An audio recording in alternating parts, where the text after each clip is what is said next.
يا كابتن. هلا جاي يا كابتن. يا كابتن.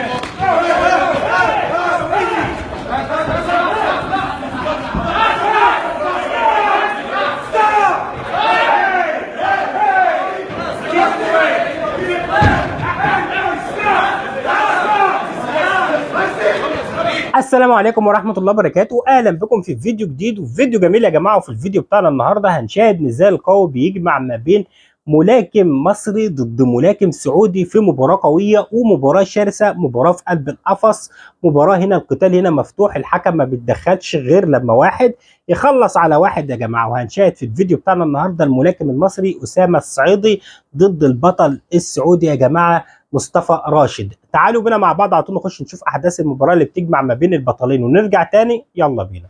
ادي البطل المصري مصطفى راشد يا جماعه، اسامه الصعيدي. ادي البطل المصري اسامه الصعيدي، ملاكم بسم الله ما شاء الله فورمه، ملاكم فورمه يا جماعه. مصطفى الصعيدي او اسامه الصعيدي، معلش، اسامه الصعيدي ملاكم فورمه. وادي طبعا مصطفى راشد، وادي مصطفى راشد البطل السعودي. طبعا البطل السعودي ده يا جماعه يعني اسطوره من اساطير طبعا الكيك بوكس في السعوديه ومعشوق الجمهور طبعا في السعوديه. هيعمل ايه مع البطل المصري؟ هل هيقدر يتغلب على البطل المصري ولا ايه اللي هيحصل؟ خلينا نتابع ونشوف. الاثنين زي ما احنا شايفين كده فورمه، جسم قوي البطل المصري وطبعا هنا السعودي زي ما يكون مش عايز يسلم على البطل المصري. المباراه قبل المباراه كان في خناقه ما بين البطلين يا جماعه، في خناقه وفي مشكله كبيره جدا ما بين البطلين في جلسه التصوير وهم بيصوروا الاعلان او البرومو للمباراه دي. كانت في خناقه ما بينهم وفي شد، عشان كده المباراه دلوقتي مشحونه. البطل السعودي بالشورت الاسود، البطل طبعا المصري بالشورت الابيض. خلينا نتابع ونشوف هنا ايه اللي هيحصل. ادي ضربه وادي الثانيه. هنا البطل المصري بيقع، السعودي هنا عاوز يركب فوق منه ويضرب. البطل المصري بيقوم بيسدد لكمه. وهنا المباراه شكلها بص فيها شراسه، فيها شراسه، فيها انتقام ما بين البطلين. البطل السعودي بيضرب لكمه، عاوز يوقع البطل المصري باي طريقه. خلي بالك. فيها ركبه وفيها ركله راح تكون جدا مؤثره اذا لبستها. صحيح. نبغى نستمتع في هذا الفايت. شوف البطل السعودي بيهدد البطل المصري، بيهوش، وادي هاي كيك كده في وش البطل المصري وبيوقع البطل المصري وبيضرب. وخلي بالنا هنا ونشوف البطل المصري عرف يقوم طبعا قبل ما يركب فوق منه ويسدد لكمات. البطل المصري بيحاول ان هو يسدد لكمه والثانيه. ونشوف هنا المباراه، قلت لكم مباراه مشتعله، المباراه قويه، كل واحد عاوز يثبت قوته على الثاني يا جماعه. وهاني ادي هنا طبعا البطل المصري بيحاول يوقع البطل السعودي، بيحاول يضرب البطل السعودي زي ما احنا شايفين. والبطل السعودي عنده ثقه كبيره جدا في نفسه، عنده ثقه كبيره جدا في نفسه. لكن هنشوف العبره بالخواتيم، العبره بالخواتيم. وادي هنا طبعا هنا بيضرب البطل المصري ضربه طبعا بالركبه كده. خلي بالك المباراه يا جماعه مشتعله، المباراه مشتعله. هنا في مشكله، في حاجه هنا طبعا، شكل في اصابه ولا حاجه للبطل المصري. وهنا الحكم بيوقف المباراه وبيشوف الدنيا فيها ايه. الحكم طبعا يعطي تعليمات بايقاف النزال. مفيش اصابه مفيش حاجه. طب وقف المباراه ليه؟ اظن الكورنر اللي عند اسامه الصعيدي.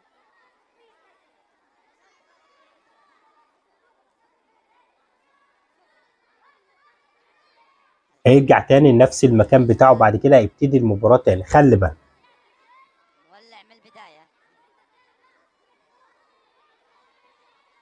شوف البطل السعودي، البطل السعودي. اسامه الصعيدي.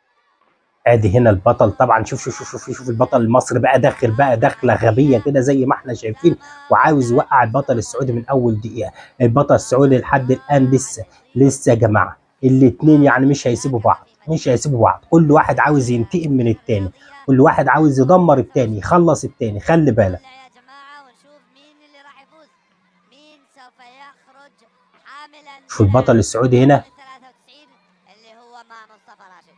هل يستطيع ان يحافظ عليه مصطفى؟ شوف ادي اسامه الصعيدي وقع السعودي، وقع البطل السعودي، وقع البطل السعودي. هنا بقى ممكن ينهال على البطل السعودي بتسديد اللكمات والضربات. البطل المصري في موقف كويس طبعا لتسديد اللكمات. البطل السعودي قلبه زي ما احنا شايفين وعرف يقف وعرف يقلب اللعبه لحسابه. البطل المصري هو كمان هيعرف يقف وعكس طبعا اللعبه زي ما احنا شايفين. والبطل السعودي هنا بيعمل عمليه خنق طبعا للبطل المصري وعمليه ولعبه استسلام. لعبه استسلام. هل هيستسلم البطل المصري في خنق طبعا البطل السعودي؟ لكن البطل السعودي سابه زي ما احنا شايفين. وفي مشكله كبيره جدا. وهنا هنشوف هنا البطل السعودي ركب فوق منه تاني بيسدد لكمه.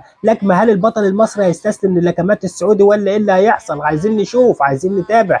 هنا البطل طبعا المصري ماسكه من رجليه ما تعرفش مين ماسك مين. خلي بالك هنا السعودي في مشكله. البطل المصري بيحاول يسدد لكمات وضربات. شوف يا جماعه اللعبه مثيره جدا. كل واحد يسيطر شويه، كل واحد يسيطر على الثاني شويه، كل واحد رافض الاستسلام. كل واحد لحد الان رافض الاستسلام زي ما احنا شايفين كده. مباراه قويه ومباراه مشتعله يا جماعه. عايزين نتابع ونشوف. البطل المصري بيعمل عمليه خنق. هيفصل رقبه البطل السعودي خالص، هيفصل الدم عن دماغه عشان يدخ ويقع. هنا البطل السعودي بياخده وبينزل بقى على الارض، والبطل المصري لسه ماسك رقبته وبيعمل له عمليه خنق.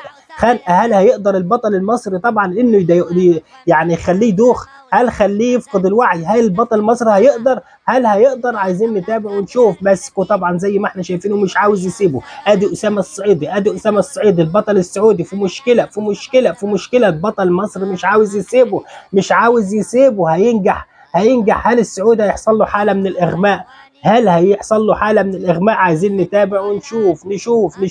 السعودي يا جماعه ملاكم يعني مش هيستسلم بسهوله. جبت لكم المباراه دي فيديو زي ده طبعا لبطل مصري وبطل لبناني. البطل المصري بصراحه ما سابش اللبناني غير لما خلاه يعني ينزف من بقه يا جماعه، ينزف من بقه من ماسكه زي دي. لكن بصراحه البطل السعودي مش هيستسلم بسهوله. خلي بالك. شوف مصطفى راشد يا جماعه.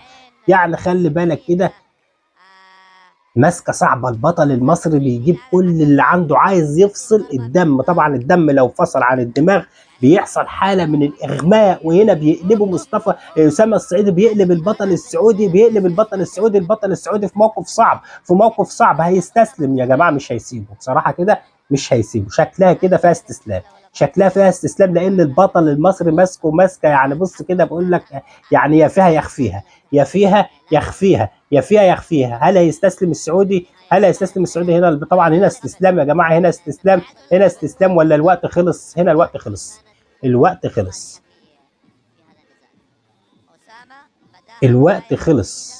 الخمس دقايق الجوله الاولى خلصوا.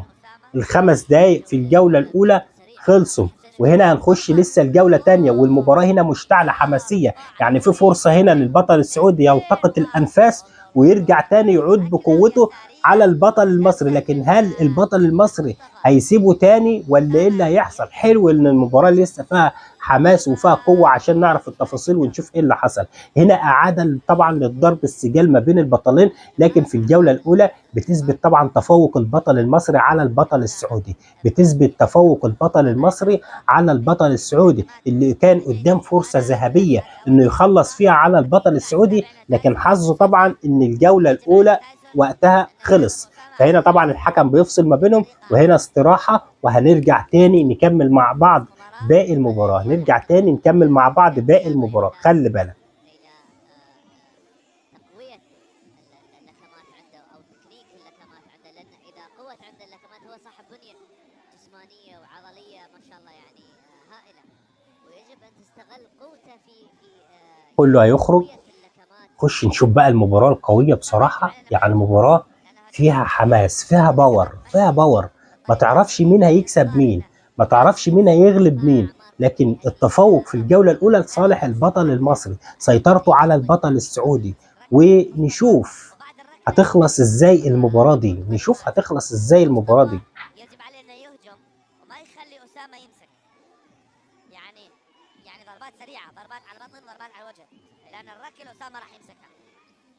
مصارع الركلة ضربات على البطن، ضربات على الوجه بالايد باللكمات تكون احسن من مصطفى على اسامة. ادي طبعا الجولة الثانية. نخش على الجولة الثانية. الجولة يا جماعة مدتها 5 دقايق.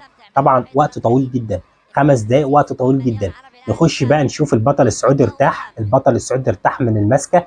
نشوف بقى البطل المصري هيعمل معاه ايه. بيحاول البطل المصري ان هو يفرض حصار تاني بتسديد اللكمات. هل هيقدر يوقع البطل السعودي بتسديد لكمه ضربه قاضيه، ولا البطل السعودي هو اللي هيوقع البطل المصري؟ مش عارفين ايه اللي هيحصل. خلينا نشوف.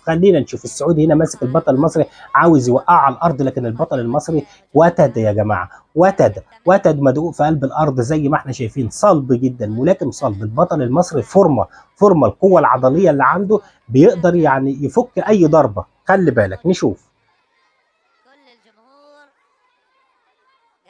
حاسس ان البطل السعودي ابتدى ينهار بدنيا، ابتدى يقع بدنيا. شوف مش راضي يخش يهاجم، مش راضي يلعب زي ما احنا شايفين. خلي بالنا نشوف هنا ايه اللي هيحصل بالظبط.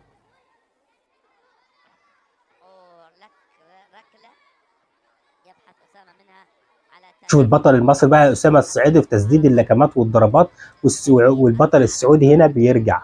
وايضا اثر على اسامه، استنزف طاقه من اسامه واستنزف طاقه من مصطفى.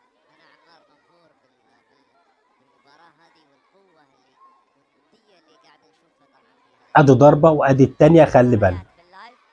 رائعين. يعني الجمهور شوفوا الاندر كارت، راح تنتبهوا.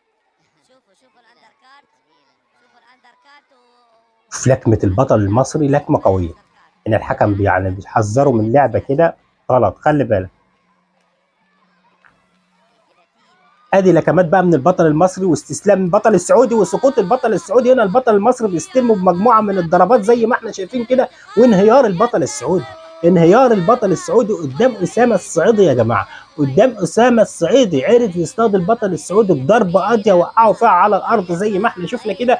وهنا سجده الشكر يا جماعه للبطل المصري اسامه الصعيدي. بصراحه ملاكم بارع، ملاكم فورمه. القوه العضليه اللي عنده اقوى، ضربته اقوى، ضربته مؤثره. عرف يصطاد البطل السعودي بضربه قاضيه وقعه على الارض زي ما احنا شايفين كده، بضربه قويه وضربه بارعه يا جماعه. بصراحه ملاكم بارع زي ما احنا شفنا كده.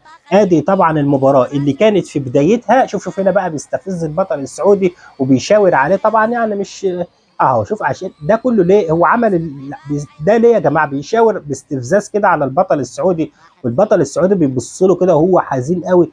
ده عشان قبل المباراه المباراه كانت مشحونه في جلسه التصوير، يعني الاثنين ضربوا بعض ودخلوا مع بعض في عراك وخناقه، وكان بصراحه كده يعني كانت قصه كبيره جدا ومشهوره طبعا. لكن في قلب المباراه هنا اللي بتحكم بقى مين اقوى مين احسن، ده اللي بيحكم فيها طبعا المباراه زي ما احنا شفنا هنا. وهنا تفوق البطل المصري على البطل السعودي، لكن في النهايه كلنا اشقاء، كلنا اخوات. وزي ما احنا عارفين يا جماعه يعني دي مباراه وهتخلص، وهترجع طبعا روح المحبه والاخوه ما بين البطلين تاني. مباراه قويه، مباراه جميله جدا، اثبت فيها البطل المصري قوته على البطل السعودي. اكتبوا لي رايكم في الكومنتات.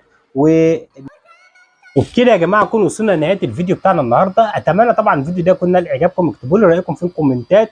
وبكده طبعا فوز البطل المصري، واشوفكم على خير فيديو جديد. والسلام عليكم ورحمه الله وبركاته. سلام.